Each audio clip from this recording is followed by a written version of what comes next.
بات و ختم نبوت کی اور حضرت حبیب بن زید کا ذکر نہ ہو لطف نہیں آتا۔ حضرت حبیب بن زید رضی اللہ تعالیٰ عنہ یہ وہ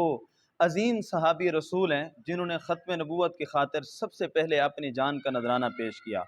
جب یہ مسیلمہ کذاب کے پاس حضور کا پیغام لے کر گئے، مسیلمہ نے ان سے پوچھا حضور کی رسالت اور نبوت کے بارے میں، تو انہوں نے کہا میں گواہی دیتا ہوں کہ اشہد ان محمد الرسول اللہ، کہ حضور صلی اللہ علیہ وسلم کو اللہ نے رسول بنا کر بھیجا۔ اور جب اس نے اپنے بارے میں پوچھا، کئی بار اس نے یہ سوال کیا، تو ہر بار آپ یہی جواب دیتے تھے کہ مجھے تیری بات سنائی نہیں دے رہی۔ جب حضور کی بات آتی اس کے سوال کا جواب دیتے، جب اس کی بات کی باری آتی تو آپ کہتے کہ مجھے تو تیری بات سنائی نہیں دے رہی۔ اس نے حضرت زید بن ثابت رضی اللہ تعالی عنہ کے جسم کا ایک ایک ٹکڑا کاٹا، اور ہر دفعہ یہ سوال کیا، اور ہر دفعہ آپ نے یہی جواب دیا کہ کروں تیرے نام پہ جاں فدا، نہ بس ایک جاں دو جہاں فدا، دو جہاں سے بھی نہ جی بھرا۔